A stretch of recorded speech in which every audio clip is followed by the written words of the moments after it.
और शायद ये सरकार स्टूडेंट्स की मासूम आवाज़ों को, उन सिसकती हुई चीखों को सुनने के लिए राजी होगी और शायद कोई बीच का रास्ता निकलेगा। शायद धर्मेंद्र प्रधान इस्तीफा देंगे, शायद इस देश के शिक्षा के निज़ाम को बदला जा सकेगा। और इसी शायद के साथ मैं अपनी इस वीडियो को यहीं मुकम्मल करता हूँ। अलग अलग 6 दिशा से कुछ 100 मुक्के, लाफे, पानी फेंकना, बॉटल्स फेंकना, उन्होंने चश्मा भी खींच लिया। नमस्कार दोस्तों, इस वक्त जंतर मंतर देश की नई राजनीतिक बिसात बिठाने की कोशिश में लगा हुआ है। तमाम कॉकरोचेस कह लीजिए, तमाम जेनजी के लोग कह लीजिए, सभी लोग अपनी अपनी मांगों के साथ, अपनी अपनी मंशा के साथ, अपनी अपनी मुखालफत के साथ जंतर मंतर की हर गली मोहल्ले में, हर सड़क पर नजर आ जाएंगे। कल हमने कई तरह की तस्वीरें यहाँ पर देखी। कल मैं पहुँचा था जंतर मंतर और तकरीबन 8-9 घंटे मैंने वहाँ पर गुजारे और वहाँ क्या पाया ज़रा समझने की कोशिश कीजिए। सबसे पहला अपडेट तो ये कि भाई कल एक ईटी नाउ यानी कि इकोनॉमिक टाइम्स के पत्रकार देव कोटक, जिनका नाम है, अगर मैं सही हूँ तो, देव कोटक को बुरी तरह से पीटा गया प्रदर्शनकारियों के द्वारा। जब देव को पीटा गया, इत्तेफाक ये हुआ कि मैं वहाँ पर मौजूद था। हालांकि उनकी पिटाई होते हुए तो मैंने नहीं देखा, लेकिन हुआ ये कि मैं वहाँ पर एक शख्स से बात कर रहा था और बाइट लेने की कोशिश कर रहा था। तभी मेरे पीछे से बहुत तेज़ की आवाज़ आती है और हूटिंग हो रही थी, भगाया जा रहा था, गोदी मीडिया, हाय हाय के नारे लग रहे थे। मैंने कहा ये तो लगातार पिछले कई दिनों से हो रहा है, तो मैंने उस पर ज़्यादा ध्यान नहीं दिया।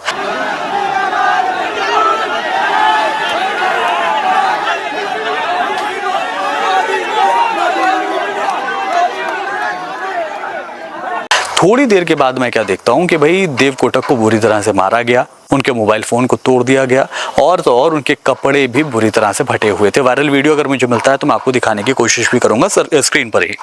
तो ये पूरा मामला यहाँ पर हुआ है। सबसे पहली बात मैं यही समझ रहा हूँ, कल जाने के बाद इस पूरे प्रदर्शन को अब मिसलीड करने की कोशिश तेज़ हो चुकी है। किस किस तरह के एलिमेंट्स देखने को मिले मुझे कल, वो समझिए। पहले एलिमेंट्स तो वो लोग थे जो जय श्री राम के नारे लगा रहे थे। समझिए, सीजेपी का प्रोटेस्ट है या फिर स्टूडेंट्स का प्रोटेस्ट, वहाँ पर जय श्री राम के इस तरीके के मजहबी नारे, धार्मिक नारे लगाने का मतलब क्या है, और जय श्री राम के नारे लगाने के बाद गुंडागर्दी दिखाने का लाइसेंस किन लोगों के पास है, आप बखूबी जानते हैं। तो एक तो ये लोग हैं जो पुलिस के साथ सपोर्ट हैं कि भाई पुलिस तुम लठ बजाओ, हम तुम्हारे साथ हैं, इस तरह के स्लोगन जो है वहाँ पर बड़ी तेज़ आवाज़ में बुलंद किए जा रहे थे। तो दूसरे वो लोग हैं जो स्टूडेंट्स हैं, जो वाकई में शिक्षा व्यवस्था में बदलाव की चाहत में वहाँ पर पहुँचे हुए हैं। उन लोगों को ज़रा समझिए, वो ये चाहते हैं कि भाई शिक्षा मंत्री का इस्तीफ़ा ना हो, चाहे नरेंद्र मोदी का इस्तीफ़ा ना हो, लेकिन हालात को बदलने की एक कोशिश हो। अगर आप धर्मेंद्र प्रधान को हटाने के बाद किसी और को बैठा देंगे तो वो भी वही करेगा। तो ज़रूरत उन लोगों की चाहत ये है, उनकी इच्छा ये है कि पूरे शिक्षा व्यवस्था को दोबारा से बनाया जाए। जो ख़राब सिस्टम है उसको निकाल फेंक एक नए सिस्टम को यहाँ पर बिठाने की कोशिश की जाए। तीसरा वो लोग हैं जो राजनीतिक विचारधारा से प्रेरित हैं, अपने साथ किसी राजनीतिक विचारधारा को रखते हैं। मैं यहाँ पर किसी एक पार्टी का नाम नहीं ले रहा हूँ, यहाँ पर ऐसे लोग भी थे जो बहुजन समाज के सपोर्टर थे, बीएसपी के सपोर्टर थे और पूरी तरह के नारे भी लगा रहे थे। ऐसे नारे जिस पे ऐतराज़ हो सकता है या फिर इस प्रोटेस्ट को एक मिसलीड करने की कोशिश हो सकती है।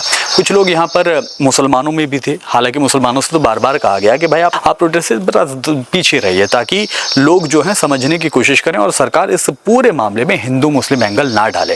लिहाजा वहाँ पर कुछ लोग ऐसे थे भाई टोपी लगा कर आए हुए हैं, बाकायदा चेन पहनी हुई है, टाइट टी शर्ट पहनी हुई है, तो वो जो छपरी टाइप के से लोग हैं वो वहाँ पर पहुँच रहे हैं। तो ऐसे लोगों का ना जाना ज़्यादा बेहतर है। भाई आप घर में रह के या फिर आप अगर वाकई में प्रोटेस्ट के लोगों का साथ देना चाहते हैं तो उनकी खिदमत कीजिए, वो ज़्यादा बेहतर है। तो कुछ लोग ऐसे भी हैं।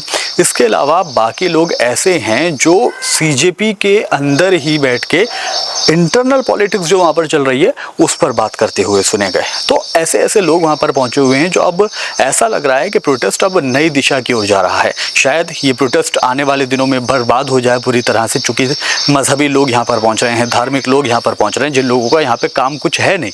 हाँ, यहाँ पर स्टूडेंट्स का पहुँचना बिल्कुल जायज़ है, यहाँ पर उन लोगों के वालिदैन का पहुँचना जायज़ है जिन लोगों ने अपने अपने बच्चों को खो दिया, या जिन लोगों के बच्चे आने वाले वक्त में नीट जैसे या फिर बड़े जो एग्ज़ाम्स हैं सिविल सर्विसेज के हो गए या फिर बाकी अन्य डिपार्टमेंट के हो गए, तो उन लोगों के अगर बच्चे यहाँ पर पढ़ रहे हैं तो उनको यहाँ पर पहुँचना ज़रूर चाहिए। लेकिन बावजूद इसके यहाँ पर जय श्री राम के नारे लगाना या फिर मोदी या नरेंद्र मोदी के ख़िलाफ़ जो कुछ ऐसे अल्फाज भी यूज़ किए जा रहे हैं, जो मुझे लगता है कि भाई एक संवैधानिक पद पर बैठे हुए शख्स को इस तरह के लफ्ज़ नहीं बोलने चाहिए। क्योंकि हमें नरेंद्र मोदी से कोई मोहब्बत नहीं है, नरेंद्र मोदी से हमें कोई लगाव नहीं है, लेकिन हमें उस कुर्सी की ज़रूर इज्जत करनी होगी जो प्रधान है, जिसको प्रधानमंत्री कहा जाता है। आप मेरे सभी राजनीतिक वीडियो उठाकर देख सकते हैं, मैं कभी भी बीजेपी का भक्त ना तो रहा हूँ और ना ही इंशाल्लाह कभी होने वाला हूँ। लेकिन हालात ये हैं कि यहाँ पर प्रधानमंत्री नरेंद्र मोदी के खिलाफ ऐसे ऐसे लफ्ज़ों का इस्तेमाल किया जा रहा है जिसकी वजह से पुलिस को उन लोगों पर एक्शन लेने की आज़ादी मिल जाती है। शाम को 8 साढ़े 8 बजे भी वहाँ पर खबर आई कि भाई लाठीचार्ज कर दिया गया। इत्तेफाक ये देखिए कि तब भी मैं वहाँ पर मौजूद था। हुआ क्या? हुआ ये कि भाई वहाँ पर लोग जो थे धीरे धीरे तितर बितर होने शुरू हुए थे। बाहर जब मैं आके निकला, जो पूरा स्टेज है उसके 100 मीटर के आसपास तो जगह ही नहीं थी पैर रखने की। आगे जाके जब मैंने देखा तो भाई बहुत से पुलिसकर्मियों के अंदर हलचल देखी जा रही थी। भीड़ जो है एक तरफ कर दी गई थी, पुलिस दूसरी तरफ खड़ी हो गई थी।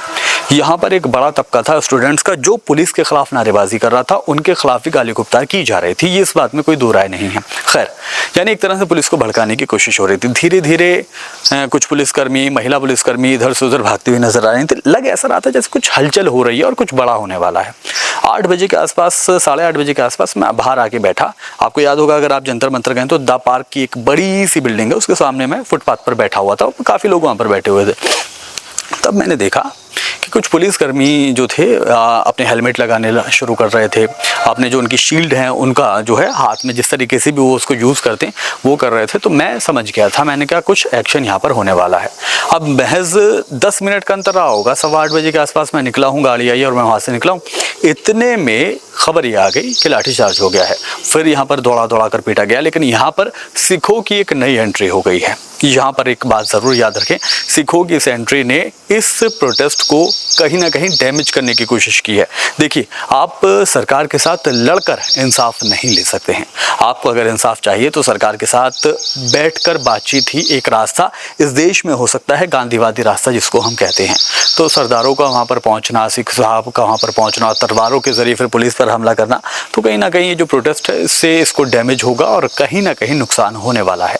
तो इस तरह का हालात इस वक्त जंतर मंतर पर बने हुए हैं। आज के ताज़ा अपडेट यह है कि काफ़ी सारे जो मेट्रो स्टेशन हैं, जो मेन मेट्रो स्टेशन है, जैसे राजीव चौक हो गया या फिर जनपथ हो गया या बाराखंबा हो गया, ऐसे ऐसे जो स्टेशंस हैं जो जंतर मंतर के एरिया में आते हैं, उनको बंद भी कर दिया गया था। हालांकि अब खुल गए हो या नहीं खुले, मेरे पास अभी ताज़ा अपडेट तो नहीं है। तो इस तरह के हालात जो हैं इस वक्त जंतर मंतर पर बने हुए हैं।